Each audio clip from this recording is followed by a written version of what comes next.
اس سے ہر روز کوشش کی جاتی ہے کہ اس کو پیدا کیا جائے.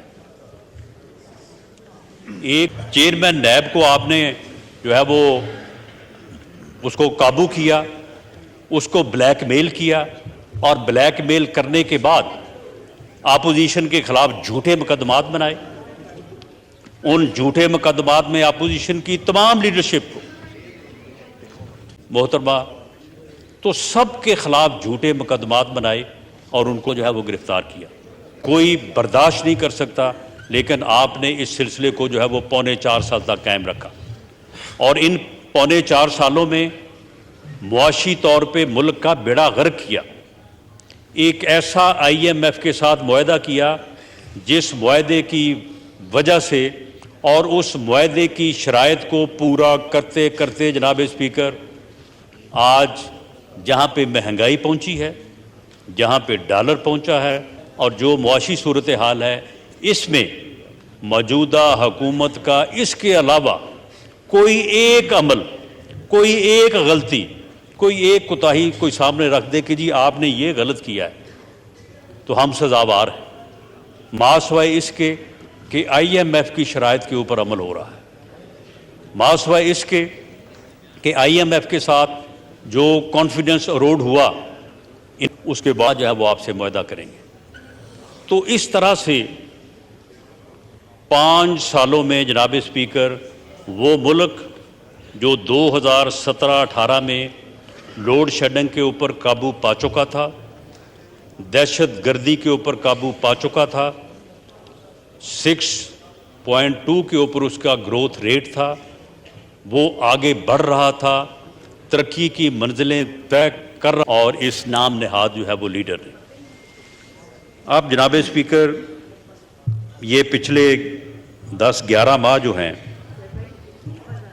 اس میں انہوں نے سیاسی بحران پیدا کرنے, انتظامی بحران پیدا کرنے اور حالات کو بگاڑنے, ملک میں افراتفری اور انارکی پھیلانے.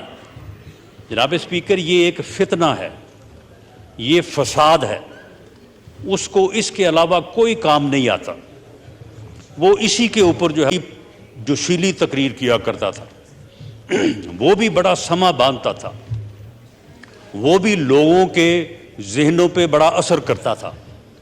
اس وقت بھی وہاں کے بھی وائز لوگوں نے کہا کہ اگر قوم نے اس کا ادراک نہ کیا یہ ملک اور قوم کو کسی حادثے سے دو چار. جی ناظرین, آپ نے رانا ثناء اللہ صاحب کی گفتگو سنی. رانا ثناء اللہ کا کہنا تھا کہ ہمیں اپوزیشن کو جھوٹے کیسوں میں نہیں پھنسانا چاہیے, کیونکہ کل کو ہماری حکومت ختم ہوگی تو جو آج اپوزیشن کے ساتھ ہو رہا ہے وہ کل کو ہمارے ساتھ ہوگا.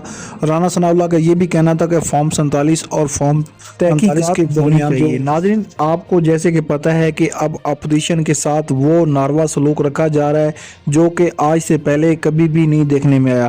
عمران خان کی بہنوں کے اوپر واٹر گینن کا استعمال ہوتا ہے, وہ اپنے بھائی کے ساتھ ملاقات کرنے کے لیے جاتی ہیں مگر ان کو ملاقات نہیں کرنے دی جاتی. ناظرین جو عمران خان کے وکیل ہیں وہ بھی اب عمران خان سے ملاقات نہیں کر پا رہے. اس سے ناظرین پارٹی میں اور غصہ پیدا ہو رہا ہے. ناظرین حکومت چاہتی ہے یا ادارے چاہتے ہیں کہ بھئی یہ ملاقات کریں ضرور, مگر یہ سیاسی گفتگو نہ کریں, تو ان کو چاہیے کہ یہ اڈیالہ کے باہر سیاسی گفتگو نہ کریں. ملک ناظرین تب ترقی کرے گا جب سب ادارے اپنی اپنی حدود میں رہ کے کام کریں گے. جیسے کہ رانا ثناء اللہ نے کہا کہ تمام اداروں کے اپنا اپنا کام ہے اور وہ اپنا اپنا کام کریں. جیسے کہ آپ کو پتہ ہے کہ پاکستان کی جو اب اس ٹائم پاکستان کا جو انصاف کے ادارے ہیں جیسے پاکستان سپریم کورٹ ہے یا ہائی کورٹ ہے, وہ اب انصاف نہیں دے پا رہے. اس کی ناظرین وجہ یہ ہے کہ جیسے 27ویں آئینی ترمیم یا 26ویں آئینی ترمیم پیش کی گئی, ناظرین وہ بھی آپ سب کو پتہ ہے لوگوں کو خوف زدہ کیا گیا, چادر چار دیواری کا پامال کیا گیا اور لوگوں کے ووٹوں کو چوری کیا گیا. تو ناظرین ایسی آئینی ترمیموں کی کوئی حیثیت نہیں ہوتی. نون لیگ والے مجبوری میں آئینی ترمیمیں تو پیش کر رہے ہیں اور پاس بھی کروا رہے ہیں, کیونکہ ان کو پتہ ہے کہ یہ جو حکومت ان کو ملی ہے یہ آسمان کے ذریعے ان کو حکومت ملی, اگر یہ ان کی بات نہیں مانیں گے تو ان کی حکومت ختم ہو جائے گی. مگر یہ آئینی ترمیمیں کل کو ان کے لیے بھی خطرہ بن سکتی ہیں. بدقسمتی سے پاکستان میں کتنی دفعہ مارشل لا لگ چکا ہے، مگر ہمارے جو سیاستدان ہیں اپنی ماضی کی غلطیوں سے سبق نہیں سیکھتے۔ ناظرین، ایک وقت یہ تھا کہ پیپل پارٹی اور نون لیگ آپس میں اعلان جنگ کرتے تھے اور آپس میں ایک دوسرے کو نیچا دکھاتے تھے، مگر اب ساری سیاسی جماعتیں ایک طرف ہو گئی ہیں اور P T I Imran Khan ایک طرف ہو گئے۔ ناظرین، پوری سیاسی نظام عمران خان کے خلاف ہے، مگر وہ اب تک نہ تو ڈیل کر رہا ہے اور نہ ہی وہ سمجھوتا کر رہا ہے۔ اس کو کافی آفریں ملی ہیں، مگر آج تک اس نے کوئی آفر نہیں مانی، سب آفروں کو اس نے ٹھکرایا ہے۔ وہ کس لیے جیل میں بیٹھا ہوا ہے؟ صرف انصاف کے لیے۔ ناظرین، 9 مئی کے مجرموں کو کڑی سے کڑی سزا ملنی چاہیے، مگر جو بے گناہ لوگ ہیں ان کو رہا کر دینا چاہیے۔ دعا ہے کہ اللہ تعالیٰ پاکستان کو ایک ایسا لیڈر دے جو پاکستان کو آگے لے کے چلے اور جو پاکستان کا سوچے اور پاکستان کو قائد اعظم کا پاکستان بنائے۔